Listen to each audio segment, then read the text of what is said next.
네, 이 저녁에 하나님 말씀 같이 보겠습니다. 하나님 말씀은 시편 30편 말씀입니다. 시편 30편 구약성경 688쪽 정도 되겠습니다. 시편 30편.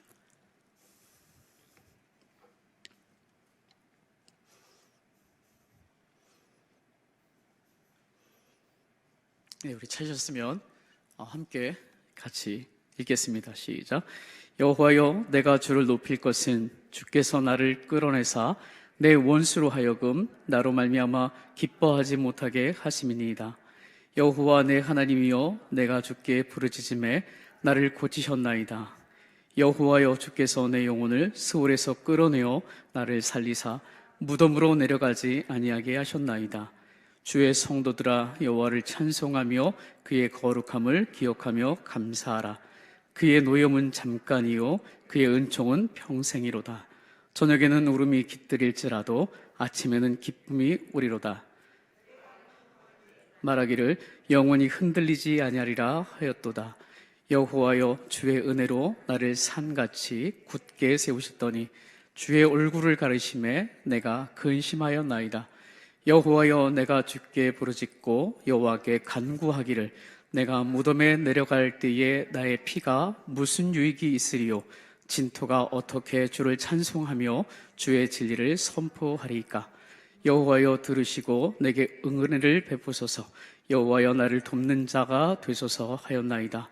주께서 나의 슬픔이 변하여 내게 춤이 되게 하시며 나의 베옷을 벗기고 기쁨으로 띠띠우셨나이다. 이는 잠잠하지 아니하고 내 영광으로 주를 찬송하게 하심이니 여호와 나의 하나님이여, 내가 주께 영원히 감사하리이다. 아멘. 오늘 말씀의 제목은 5절 말씀을 중심으로 노염은 잠깐, 은총은 평생이라는 주제로 말씀을 같이 묵상하고자 합니다. 여러분, 시는 우리가 150편까지 있는데요. 물론 표제가 없는 것도 있지만 대부분은 표제가 달려 있습니다. 시편 몇 편 하고 그 위에 다른 색깔로 기록이 되어 있는 것이죠. 오늘 30편의 표제가 무엇으로 되어 있는지 한번 같이 읽어볼까요? 여러분, 성경에 다윗의 시, 곧 성전 낙성가. 네. 오늘 시 30편은요, 성전 낙성가라고 표제가 달려 있습니다. 여러분, 예루살렘 성전을 누가 지었는지 아십니까? 최초로. 누가 지었어요? 다윗입니까? 솔로몬입니다. 네. 다윗이 지은 게 아니고 솔로몬이 지었습니다. 그런데 다윗이 지은 시의 표제가 낙성가입니다. 낙성가라는 건요, 성전을 다 짓고 하나님께 봉헌하면서 드리는 노래입니다. 왜 낙성가라고 했을까? 또 본문을 보면서요, 시편 30편에 성전 낙성가인데 중요한 건 본문을 읽어봐도 12절까지 어디서 성전에 관한 얘기가 없다는 거예요. 성전에 관한 내용은 없는데 성전 낙성가이고, 그리고 예루살렘 성전을 처음 지은 사람은 다윗의 아들 솔로몬인데 다윗이 지은 시에 낙성가라는 표제를 달았어요. 좀 특이하지 않습니까? 그래서 이 시편의 배경이 되는 성경을 한번 살펴보는 게 참 중요하리라 생각됩니다. 시편 30편의 그 배경이 되는 말씀은 사무엘하 24장 말씀입니다. 사무엘하 24장 찾아보지는 않겠습니다. 그 내용들을 보면 다윗은 노년에, 이제 나이가 많은데 노년에 하나님의 엄청난 은혜 속에서 이스라엘 민족이 태동하고 나서 이 다윗 왕이 되어서 다윗이 통치하던 시대만큼 이스라엘이 강대하고 군사력이나 또는 굳건한 어떤 부강한 나라를 이룬 적이 없습니다. 그런데 다윗을 통해서 하나님께서 그 일을 행하셨습니다. 이게 다윗에게 주신 엄청난 은혜의 축복입니다. 정말 강력한 군사력과 굳건한 나라를 이루어서 주변 열강을 다 잠재워버린, 이전까지는 그냥 들어오면 다 빼앗겼어요. 사방팔방에서 들어올 때마다 전쟁이 일어나면 그들이 가지고 있는 걸 다 빼앗기고, 그나마 전쟁을 치르지 않으려면 조공을 갖다 바쳐야 했습니다. 그런데 다윗이 통치하면서 하나님이 그에게 주신 축복이 뭐냐? 더 이상 조공을 바치지 않습니다. 오히려 조공을 받습니다. 굉장한 나라가 됐습니다. 그런데 사무엘하 24장을 읽다 보면 어떤 내용이 나오냐면, 다윗이 노년에 이 마음이 격동되었다 그랬는데, 사단의 유혹을 받아서 인구조사를 감행합니다. 사실 인구조사하는 게 무슨 죄겠습니까마는 그 동기가 중요하다는 거예요. 왜 인구조사를 하느냐는 거죠. 그 내용들을 보면 다윗은 그가 그 강력한 국가와 군사력에 대한 자기 스스로의 어떤 과시욕과 또 피부로 느끼고 싶은 이 충동이 마음 가운데 일어나기 시작했던 거예요. 여러분, 우리가 한 번은 하나님께 순종하고 겸손할 수 있는데요, 계속 순종하고 계속 겸손하기는 참 쉽지가 않습니다. 특히 나이가 들고 몸이 쇠약해지고 정신이 미약해지면 우리 스스로 하나님 앞에 굴복하고 겸손하게 하나님 뜻대로 산다는 게 그렇게 쉬운 일이 아니라는 사실을 깨닫게 됩니다. 어떻게 보면 그렇기 때문에 하나님의 은혜가 더 절실하고 더 간절하리라고 생각이 되어집니다. 그리고 우리 입술에서 끊임없이 말해야 되는 게 하나님의 은혜입니다. 하나님이 내게 주셔서 이 일을 하게 하셨습니다 라고 해야 한다는 거죠. 그런데 이 다윗은 하나님이 그의 마음에 합하다고 칭찬했던 사람인데, 그조차도 마음에 이 격동을 받아서 인고조사를 감행하고, 결국 이것이 하나님 앞에 엄청난 죄악된 행동이었기 때문에 큰 심판을 결국 자초하게 되는 내용이 사무엘하 24장에 기록되고 있습니다. 여러분, 사무엘상은요, 이스라엘의 초대 왕이었던 사울 왕의 이야기를 담고 있습니다. 사무엘상. 그리고 사무엘하는 이 두 번째 왕이 된 다윗 왕의 이야기를 담고 있습니다. 여러분, 이 다윗이 어떻게 그렇게 강력한 군사력과 국가를 세울 수 있었는가? 그래서 사무엘하에서 쉽게 찾아볼 수 있습니다. 몇 군데를 보려고 하는데요, 사무엘하 3장 1절 말씀 찾아도 되겠습니다. 제가 읽을게요. 사무엘하 3장 1절에 뭐라고 기록되냐면, 사울의 집과 다윗의 집 사이에 전쟁이 오래매 다윗은 점점 강하여 가고 사울의 집은 점점 약하여 가니라. 사무엘하 5장 10절 말씀에 만군의 하나님 여호와께서 함께 계시니 다윗이 점점 강성하여 가니라. 사무엘하 8장 6절에 다윗이 어디로 가든지 여호와께서 이기게 하시니라. 여러분, 사무엘하가 지금 다윗 왕의 이야기를 하고 있는데, 다윗이 왕이 등극하면서 하나님께서 그에게 어떻게 역사하셨는지를 절절히 기록하고 있다는 거예요. 그렇다면 사무엘하서를 마치고 있는 24장에서 다윗은 하나님의 은혜에 대해서 감사해야 하고 끝까지 하나님을 높여야 했던 것이죠. 그런데 이 마음에 시험을 받아, 유혹을 받아서 결국 하지 말아야 할 인고조사를 감행하게 되었습니다.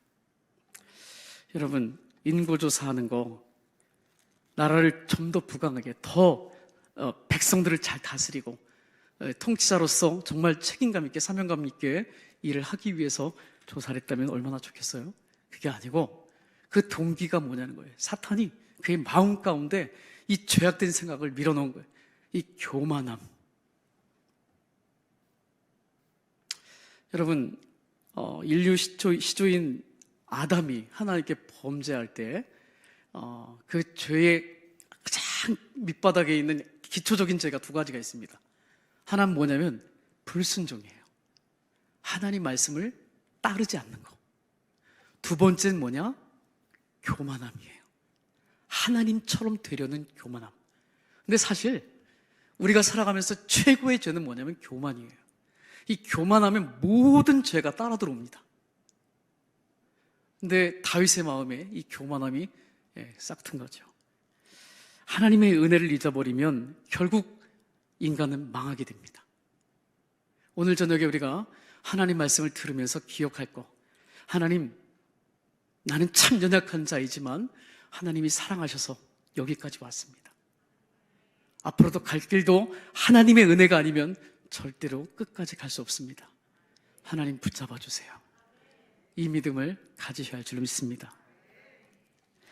여러분, 결국 다윗의 나라에 엄청난 시련이 찾아옵니다. 통치자 한 사람은 굉장히 중요합니다. 여러분, 지도자 한 사람이 얼마나 중요한지 알 수 있어요. 지도자 한 사람이 교만해지니까 온 나라가 큰 어려움을 겪게 됩니다. 요즘 우리가 이제 3월 9일이 되면 대통령 선거를 앞두고 있지 않습니까? 참 말들도 많고 복잡하죠. 그런데 분명히 우리 그리스도인들이 생각해야 되는 것이 뭐냐면 역사를 주관하시는 이는 하나님이시라는 거예요. 그 사람이 지금 예수를 믿느냐, 교회를 다니냐 안 다니냐 그보다도 그가 하나님의 통치에 결국 굴복하고 순종할 것이냐 말 것이냐, 이것을 더 우리는 곤두세우고 봐야 합니다. 하나님의 말씀을 역행하는 자는 우리가 뽑아야 할 사람이 아니에요. 비록 그가 교회 다닌다는 무늬만 가진 크리스천이랄지라도. 하나님께서 갓 선지자를 통해서 다윗에게 세 가지 제안을 합니다. 네가 그 죄에 대한 대가를 치러야 되는데 이 세 가지 중에 하나를 택해라. 첫째가 뭐냐면 7년 동안 온 나라의 기근이 있을 것이냐. 7년 동안. 두 번째가 뭐냐면 다윗 내가 대적 원수에게 3개월 동안 쫓겨다닐 것이냐. 그리고 세 번째, 유다 전역에 3일 동안 온역이 있을 것이냐. 다윗이 고민했겠죠. 그죠? 과연 세 가지 중에 무엇을 택했을까요? 사무엘하 24장 14절 말씀에 다윗이 이렇게 말합니다. 여호와께서는 긍휼이 크시니 우리가 여호와의 손에 빠지고 내가 사람의 손에 빠지지 아니하기를 원하노라. 이것은 뭐냐면 세 번째 것을 택했다는 거예요. 3일 동안 하나님의 치심을 통해서 이 이스라엘 온 땅에 온역이 충만하게 되는 거예요. 온역이 뭔가 왔더니 따뜻한, 그러니까 열이 나는 거예요. 그리고 역은 역병입니다. 우리가 잘 아는 전염병. 열이 오르면서 고열이 나고 이게 옮겨 붙는 거예요, 사람들에게. 그래서 이것을 택하고 나서요, 이스라엘 백성들이 자그마치 7만 명이 죽습니다. 작습니까? 어마어마한 숫자입니다. 다윗의 그 순간 한 번 사탄에게 시험받아서 이 지도자 한 사람이 범죄하고 나니까 이 온 나라에 7만 명이나 되는 사람들이 죽어나가는 거예요. 다윗의 마음이 어땠을 것 같습니까? 하나님 앞에 얼마나 마음이 아팠을까요? 자신의 죄악을 얼마나 뼈저리게 느꼈을까요? 하나님께서 그의 간구를 들으셔서 응답하시기를 여부스 사람 아라무나의 타작마당에서 여호와를 위해서 단을 쌓아라. 그러면 이 역병이 멈출 것이다. 그래서 결국 그 땅에서 하나님께 단을 쌓습니다. 여러분, 아라우나의 타작마당은요, 훗날 솔로몬이 성전을 짓는 성전터가 됩니다. 왜 성전 낙성과 성전과 연결이 되느냐 보니까 이 성전을 짓는 그 터조차도 그냥 된 것이 아니더라는 거예요. 우리가 잘 알듯이요, 솔로몬이 이렇게 성전을 짓기 위해서 준비한 것이 없습니다. 누가 다 준비했어요? 다윗이 다 준비했어요. 그런데 그의 손으로는 못 짓고 아들이 지었죠. 근데 심지어는 오늘 시편 우리가 30편 말씀을 보면서 깨닫는 게 뭐냐면 성전 터조차도 다윗의 뜨거운 눈물과 고백과 회개와 간구가 담겨 있었다는 거죠. 성전은 그래서 귀한 것입니다. 여러분, 이 시편 30편을 주제로 해서 찬송가를 기록해서 우리가 찬송가를 가지고 있어요. 찬송가 363장이 이 시편 30편을 주제로 한 찬송입니다. 그곳에 1절 가사를 보니까 내가 깊은 곳에서 주를 불러 아뢰니 주여 나의 간구를 들어주심 바라고 보좌 앞에 나가니 은혜 내려 주소서. 참 다윗이 하나님 앞에 성군인 것이 맞습니다. 다윗은요, 이렇게 죄를 범하고 넘어지는 건 인간의 나약함, 초라함이 우리하고 똑같지만 그는 자신의 죄를 감추거나 부인하지 않습니다. 드러나면 철저하게 하나님께 나가서 엎드려 회개하며 통곡하고 자백하는 거죠. 여러분, 회개하는 것 부끄러운 것이 절대로 아니죠. 그렇죠? 회개하지 않는 것이 부끄러운 거지 회개하는 것이 부끄러운 것이 아닙니다. 그리스도인들은 회개를 잘하는 사람들입니다. 믿습니까? 회개는 하나님과의 막힌 담을 허무는 거예요. 내 마음의 창에 더럽혀진 것을 닦아내는 거예요. 그래서 회개하는 자가 하늘로부터 임하는 평강과 은혜와 하나님의 살아계심을 경험하게 되는 것이죠. 우리가 아무리 기도를 잘한다 할지라도 하나님과 막히면 그 기도는 나 혼자서 떠드는 것이 되는 거예요. 기도는 독백이 아닙니다.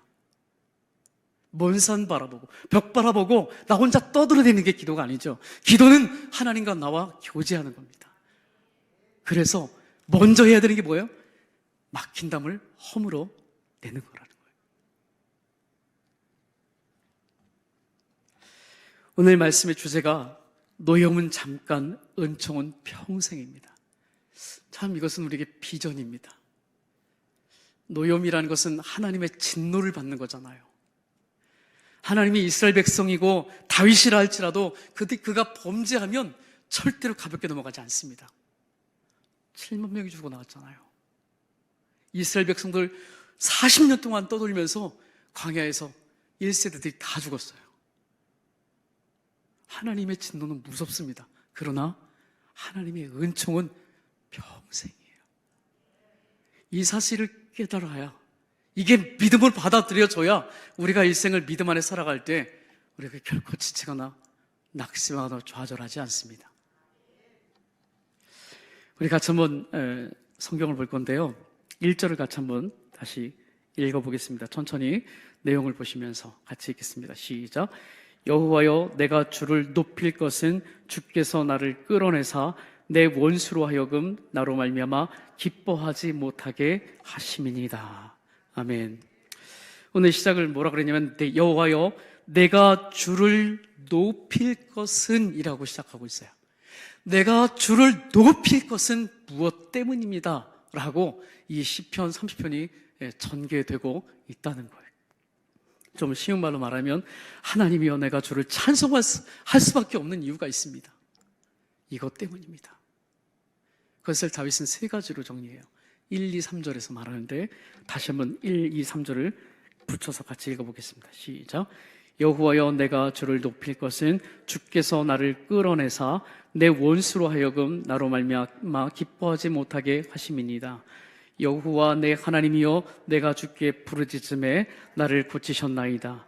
여호와여, 주께서 내 영혼을 스울에서 끌어내어 나를 살리사 무덤으로 내려가지 아니하게 하셨나이다. 아멘. 굳이 이것을 자세히 보면 다 같은 사건을 말하지만 조금 정리해보면 세 가지로 정리해보면, 첫째는요, 나의 대적의 손에서 건져주셨기 때문에 저는 하나님을 찬송할 수밖에 없습니다. 이런 뜻이에요. 나의 대적, 원수. 두 번째는요, 하나님께서 나의 질병 가운데서 고쳐주셨기 때문에 하나님 앞에 감사할 수밖에 없습니다. 세 번째로는 내 영혼을, 내 생명을 지켜주셨기 때문에 하나님을 찬송할 수밖에 없습니다. 이렇게 고백하는 거죠. 여러분, 우리가 찬송해야 할 이유가 있습니다. 분명히 해야 돼요. 예전에 왜 그렇죠?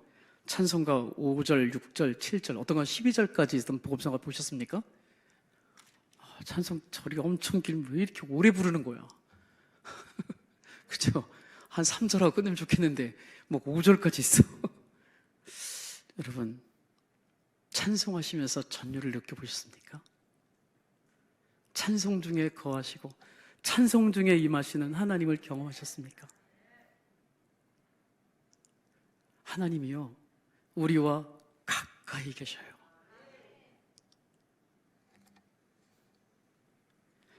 정말 우리는 찬송할 이유가 있는 사람들이에요.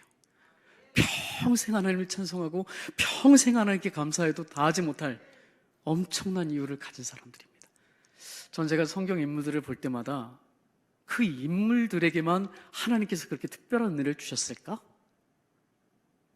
이게 퀘션 마크였어요. 근데 아니에요. 그럼 제가 그걸 오늘 정리하려고 그래요. 다윗에게만 특별하신 하나님이 아닙니다. 나에게도 특별하신 하나님이시라는 거예요. 그렇기 때문에 나도 다윗 못지않게 하나님을 찬송할 수 있고 하나님께 감사해야 되는 사람이라는 거죠. 1절과 3절에 공통적으로 나오는 단어가 하나 있는데요, 뭐냐면 끌어내사, 끌어내사라는 단어예요.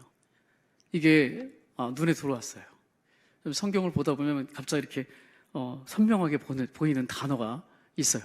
이 끌어낸다는 거, 이 끌어내면요, 내 의지하고는 전혀 상관이 없습니다. 나는 거기 빠져서 허우적거리고 절대로 못 나오는 그런 상황에서 외부적인 힘에 의해서 끌려 나오는 거잖아요. 이게 하나님의 은혜라는 거예요. 나의 의지나 나의 노력이나 나의 능력이 아니라 하나님의 전능하심을 통해서 하나님의 손으로 나를 끌어올리셨다는 거예요. 다윗은 이것을 여러 번 경험하고 고백하는데 시편 40편에서도 이런 말씀을, 제가 좋아하는 요절인데요, 내가 여호와를 기다리고 기다렸더니 귀를 기울이사 나의 부르짖음을 들으셨도다. 나를 기가 막힐 웅덩이와 수렁에서 끌어올리시고 내 발을 반석 위에 두사 내 걸음을 견고하게 하셨도다. 아멘. 여러분, 우리 모두에게는 간증거리가 있어야 합니다. 있습니다. 구원받았다면 간증거리가 있는 거죠. 그런데 구원 간증만이 아니고 생활 간증도 있습니다. 사소하고 아주 연약한 것 속에서도 사람들이 볼 때 뭐 저것도 간증이야? 라고 할 수 있는 그런 순간에서도 우리 가운데 하나님이 일을 하신단 말이에요. 그래서 그걸 민감하게 받아들이고 깨닫는 자가 은혜를 아는 자인 거죠. 여러분, 하나님은 지금도 우리를 수렁에서 끌어내시는 분입니다. 그렇다면 한번 살펴보려고 합니다. 다윗만이 아니라 그 은혜를 우리가 입었다고 하는데 어떤 은혜를 입었는가? 이것은 여러분이 이미 잘 알고 있는 것들이에요. 전 제가 예수 믿으면서요, 제가 목사지만 예수 믿으면서 항상 저 자신에게 주문하는 게 있어요. 당연시하지 말아라. 안다고, 예전에 경험했다고, 늘 아는 거라고 당연시하지 말아라. 특별히 구원에 대해서는 당연시하면 절대로 안 됩니다. 딴혼당상 아닙니다. 우리는 하나님께서 우리를 예정하셔서 구원하심을 믿습니다. 그러나 우리가 삶을 살아갈 때는요, 정말 마라톤을 뛰듯이 끝까지 전력 질주하고 끝까지 완주해야 되는 사람들이에요. 믿음을 지켜내야 되는 사람들. 저절로 거기 가는 게 아니고 내가 하나님 말씀에 의지해서 믿음으로 끝까지 거기까지 가야 되는 사람들이 우리라는 사실을 놓쳐서는 안 돼요. 세 가지를 들려고 하는데요, 하나님을 찬양하고 감사할 수밖에 없는 세 가지요. 첫째, 따라서 해보실래요? 영원한 멸망에서 건짐을 받았습니다. 여러분, 이게 은혜여야 합니다. 이게 매일 우리 고백이어야 돼요. 우리는 우리 죄 때문에 지옥 갈 수밖에 없었던 사람들입니다.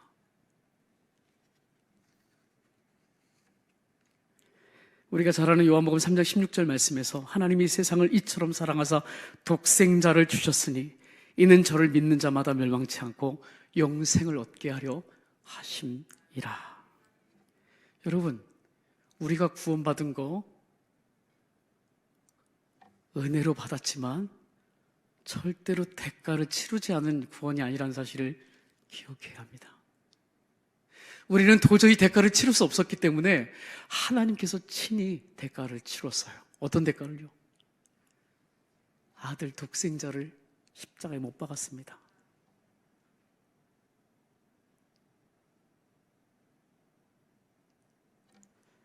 여러분들 자녀를 키우시죠? 우리 청년들도 곧 결혼하면 자녀를 키울 거 아니에요? 자녀를 내놔라 그러면 어떤 느낌이 들까요? 내놓을 수 있습니까? 저는 아이가 셋인데 셋이니까 하나 좀 내놓을 수 있겠죠? 그럴 수 있을까요? 전 못 내놓습니다. 어떻게 내놔요? 누굴 내놔야 되는데요? 첫째를 줘요? 둘째를 줘요? 셋째를 줘요? 될 수 없는 일이에요. 그런데 몇 해 전에 전국을 떠들썩하게 했던 영화가 있었습니다. 패션 오브 크라이스트. 여러분 보셨죠? 저도 그 여러 번 봤습니다. 울기도 많이 울고. 패션이라는 단어가 고난이라는 단어입니다. 순환.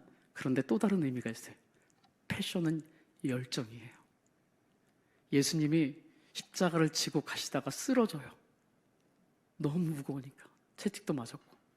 그런데 그 예수님이 다시 일어납니다. 그리고 또 십자가를 치는 거예요. 십자가를 떠나질 않아요. 왜요? 결단하셨어요. 우리를 구원하시려고 십자가를 열정적으로 지고 올라가신 분이 예수님이세요. 주님이 우리를 위해서 치르신 대가가 너무너무 위대하고 큽니다. 그 은혜를 우리가 어찌 잊어요? 교회에서 봉사 좀 했다고요? 그거 가지고 그 은혜 다 갚을 수 있나요? 우리가 평생 주님 섬겼다고 갚을 수 있는 건가요? 아니죠. 잊으면 절대로 안 되는 거예요. 언제 교만해지나 보니까요, 은혜를 잃어버리면 교만해지는 거예요. 이게 은혜였음을 잊어버리면 교만해지는 거예요. 겸손은 반대로 말하면 은혜임을 깨닫는 겁니다. 은혜임을 인정하는 것이 겸손이더라고요. 여러분, 주님이 우리를 건지시기 위해서 십자가와 부활이 반드시 거기 담겨 있어야 돼요. 복음의 핵심의 가장 중심에 십자가와 부활이 담겨 있어요. 우리 죄를 위해서 십자가 지시고 결국은 죽으셨고, 그리고 그 사망 것을 깨고 부활하신 예수님, 그분의 은혜 때문에 우리가 구원받았어요.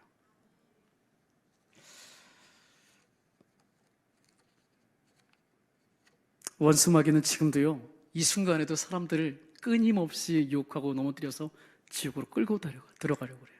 성경은 믿는 자라도 넘어뜨리려 한다고 되어 있어요. 이런 시대에 우리가 예수 그리스도를 믿는 것은 뭐냐면 그분이 나의 주인, 나의 진정한 보호자가 되시는 겁니다. 나를 이끌고 지키시고 보호하시고 이끌어 가시는 분, 그분이 예수님이세요. 그래서 성도들에게는 실패도 은혜입니다. 실패도 은혜입니다. 어렵습니다. 이런 얘기 하기. 고난당하는 사람 앞에서 고난도 은혜입니다. 받아들일까요? 그 말이 쉬울까요? 절대 안 쉽습니다. 저라도 인정 안 하겠습니다. 내가 고난받는데 옆에 와가지고 고난도 은혜야. 뭐가 은혜예요? 힘들어 죽겠는데, 빨리 끝내면 좋겠는데. 그게 우리 마음이에요.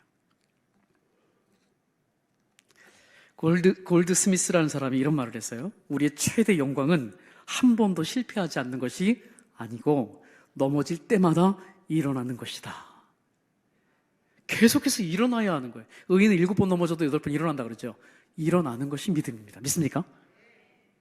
우리가 끊임없이 가는 그 여정에 넘어짐이 있습니다. 고난이 와요. 그런데 고난 속에서 넘어져서 일어나지 못하는 게 문제지. 다시 일어나는 건 믿음입니다. 일어나야 하는 거죠. 사랑하는 여러분, 오늘 저녁에 실패하신 분이 여러분 가운데 있습니까? 지금 실패하고 있습니까?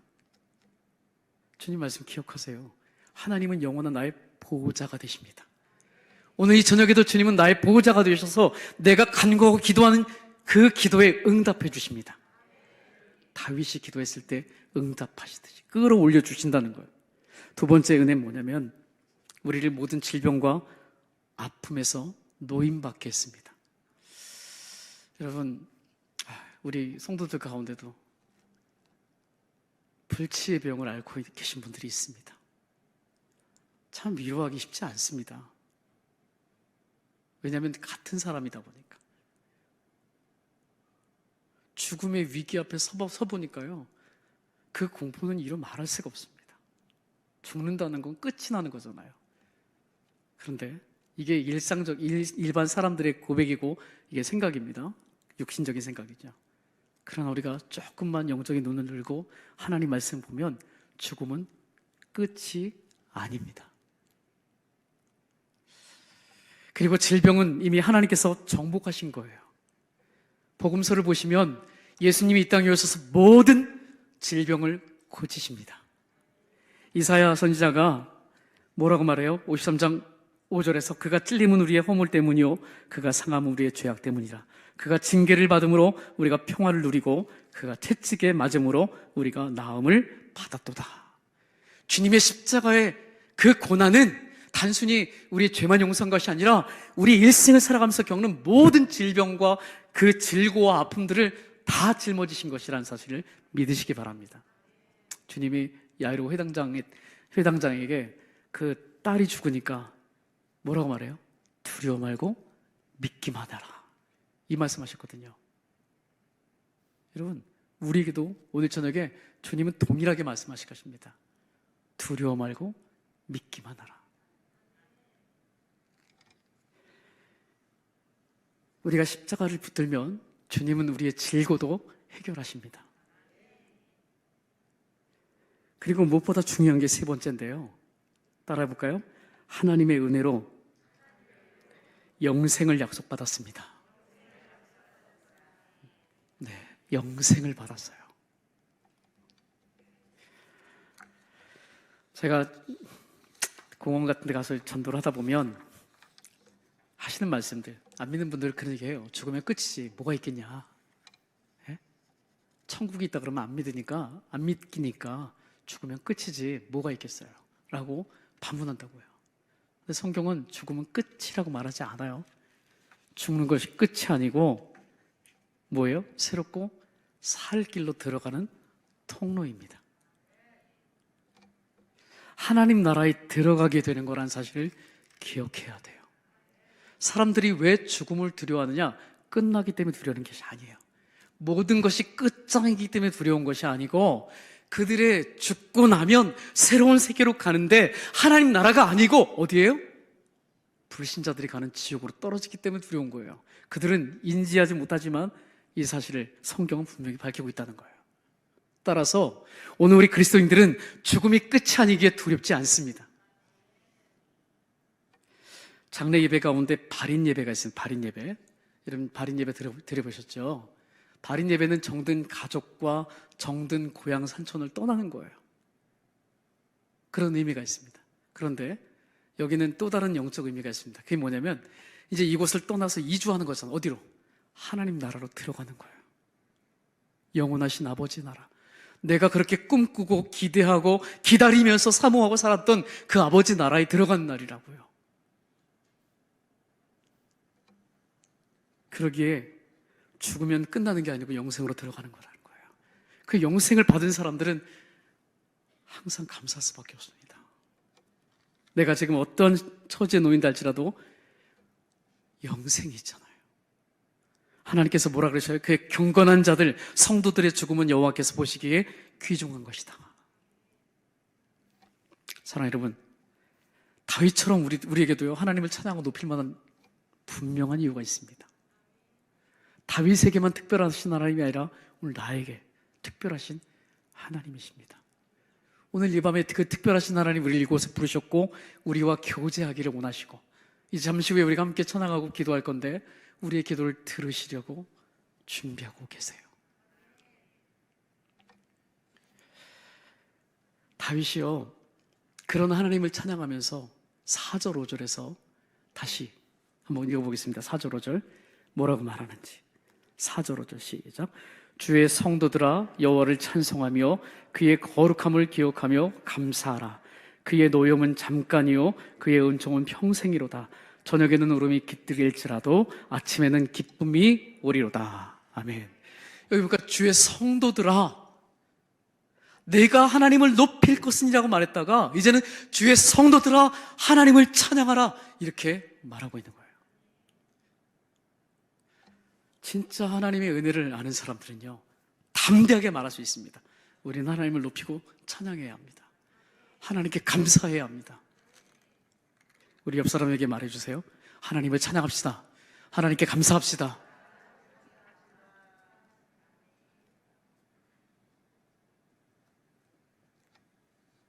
그러면서 그의 고백이 뭐예요?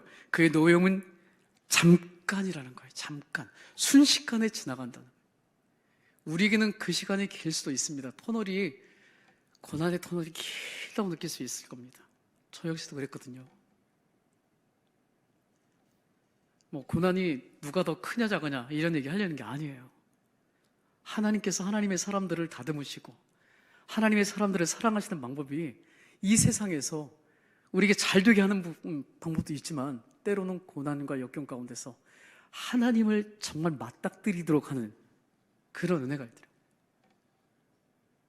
여러분, 그런 얘기가 있어요. 군중 속에 있지 말고 튀어나와서 신 앞에 선 단독자가 돼봐라. 이런 얘기를 어느 신학자가 했어요. 신 앞에 선 단독자라는 게 뭐냐면 하나님 앞에 너 자신을 드러내고 직면해 보라는 거예요. 그리스도인들은 그럴 때 진짜 자신의 삶의 정체성을 깨닫게 되는 거예요. 내가 누구인지, 하나님 내게 뭘 원하시는지. 무리 속에 앉아서 적당히 따라가는 게 아니고 하나님 앞에 직면해 서는 거예요.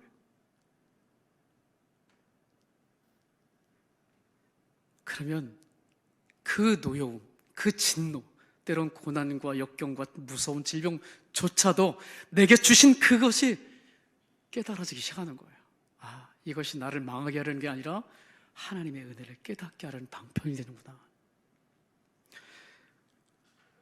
저는 평생 살면서 아마 제가 죽을 때까지 제 간증을 한다 그러면 제가 8m 높이에 떨어지는 것을 이야기 안 할 수 없습니다. 8m 높이가 정말 높더라고요. 그럼 그냥 밑에서 쳐다보면 별거 아닌 것 같은데요, 올라가서 내려다보면 진짜 무섭습니다. 그래서 떨어지는데 정말 무섭습니다. 죽는다는 것도 두렵고요. 그런데 하나님이 정말 그 큰 사고에서 저를 건져주셨어요. 살아있는 게 은혜예요. 그리고 하나 더 은혜가 뭐냐면 제가 예수를 영접했다는 게 은혜입니다. 구원받았다는 거. 생명만 건진 게 아니라 예수를 만났다는 거.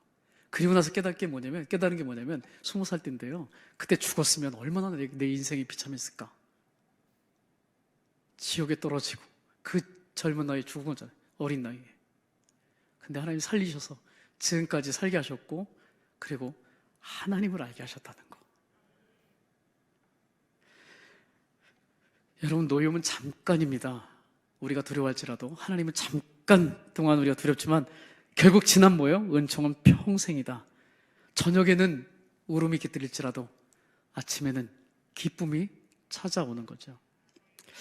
이 말씀을 볼 때 제가 떠오르는 사람 두 사람이 있습니다. 성경 인물인데 하나는 사무엘의 어머니 한나, 또 하나는 창세기에 나오는 야곱입니다. 야곱. 오늘 우리가 창세기 새벽마다 담임 목사님 통해서 듣고 있으니까 야곱 얘기 지금 여러 주 듣고 있거든요. 야곱이 야복 강가에 섰을 때 그 심정이 어땠을까? 소문은 형 에서가 20년 동안 칼을 갈고 400명의 군수를 데리고 그를 마중 나온다는 거예요. 기뻐서 마중 나올까요? 아니요. 그 원수를 갚기 위해서 나오는 거죠. 근데 무방비입니다. 사실 자기는 막 양떼하고 가솔들만 데리고 왔는데 대책이 없어요. 그래서 야복강에 앉아서 건너지도 못하고 그날 밤에 모든 가솔들 다 건네보내려고 자기는 그 초라하게 앉아서 그날 밤 하나님과 겨루었다 그러는데 그날 하나님을 찾은 겁니다. 야곱이 하나님을 안 믿은 게 아니고요. 그날 저녁에 하나님을 다시금 만난 거예요. 여러분, 우리 안에도 그게 필요합니다. 왕년에 내가 만난 그 하나님 울고 먹지 말고 오늘 저녁에 다시 만난 하나님이 필요하다는 거예요. 문제가 심각하다면, 여러분 안에 지금 노염이 있다면, 하나님의 진노가 있다고 생각하고 내가 지금 실패했고 좌절하고 어렵다면 지금 하나님을 찾으라는 신호예요. 고난은 그래서 주님께로 가까이 가는 비결입니다. 그가 그날 저녁에 하나님과 씨름하고 끝까지 하나님 살려달라고 기도하고 밤이 새도록, 결국 환도뼈가 위골될 정도로 밤에 얼마나 뒹굴렀을까요? 그리고 나서 하나님의 응답을 받고 나니까 아침에 에서의 마음이 바뀌어버렸어요. 하나님이 그 저녁에 그 울음이 아침에는 기쁨으로, 회복으로 뒤집어 놔버렸어요. 그런 은혜의 하나님, 오늘 우리 하나님이신 줄 믿습니다. 여러분 한번 따라해보세요. 하나님의 노여움은 잠깐입니다. 하나님의 은총은 평생입니다. 이 사실을 믿는다면요, 우리는 어떤 상황과 처지에서도 하나님을 찾고 기도할 수 있습니다. 오늘 이 밤에 여러분 함께 기도하기를 원합니다. 여러분 정말 하나님, 우리가 지난주에도 금요기도 했죠. 또 다음 주 또 할 겁니다. 네, 매번 우리가 기도하는데, 그렇다 할지라도 오늘 1월 28일 금요기도는 한 밖에 없습니다. 마지막이고 처음이에요. 오늘 저녁에 여러분 가운데 하나님의 섭리가 있을 수 있습니다. 어느 한 사람을 분명히 하나님 만나실 건데 다 만나셔도 좋겠죠. 간절히 사모하고 찾는 자에게 응답하시는 분이 하나님이시니까 야곱처럼, 오늘 다윗처럼 하나님의 응답을 통해서 이 저녁에 기도하고 돌아갈 때는 마음 안에 기쁨과 감사가 넘칠 수 있기를 우리 모두를 축복합니다.